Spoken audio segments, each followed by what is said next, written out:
اور بہترین رزق ہے۔ اس کے علاوہ سورۃ بنی اسرائیل کی آیت نمبر 23 میں اللہ تعالیٰ فرماتے ہیں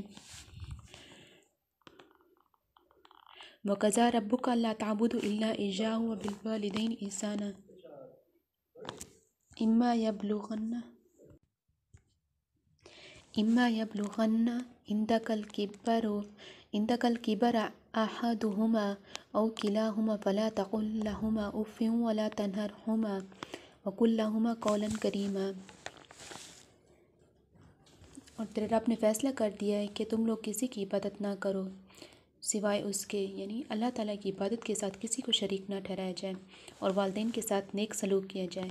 اگر تمہارے پاس ان میں سے کوئی ایک یا دونوں بوڑھے ہو کر رہے تو انہیں اف تک نہ کہو، اور نہ ہی ان کو جھڑک کر جواب دو، بلکہ ان کے ساتھ تعظیم کے ساتھ بات کیا کرو۔ اسی طرح سورۃ الحج کی آیت نمبر 50 میں اللہ تعالیٰ فرماتے ہیں وَالَّذِينَ آمَنُوا وَعَمِلُوا الصَّالِحَاتِ لَهُم مَغْفِرَةٌ وَرِزْقٌ كَرِيمٌ۔ جو لوگ ایمان لائے اور نیک عمل کریں ان کے لیے مغفرت اور عزت کی روزی ہے۔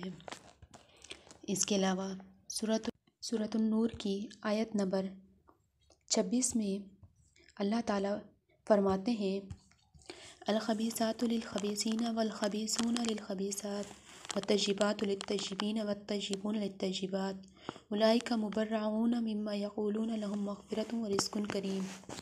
ناپاک عورتیں ناپاک مردوں کے لیے ہیں، اور ناپاک مرد ناپاک عورتوں کے لیے ہیں، اور جو پاکیزہ عورتیں ہیں وہ پاکیزہ مردوں کے لیے ہیں، اور پاکیزہ مرد پاکیزہ عورتوں کے لیے ہیں۔ ان کا دامن پاک ہے، اور ان باتوں سے جو بنانے والے ہیں ان کے لیے مغفرت اور رزق ہے۔ یہاں پر اللہ تعالیٰ حضرت عائشہ رضی اللہ تعالیٰ عنہ کا جو ہے نا کمال فضل و شرف ثابت فرما رہے ہیں، یعنی ان کی پاکیزگی بیان فرما رہے ہیں کہ وہ سچی اور پاکیزہ ہیں۔ ان کے لیے اللہ تعالیٰ نے مغفرت اور رزق کا وعدہ کیا ہے۔ جزاکم اللہ خیر۔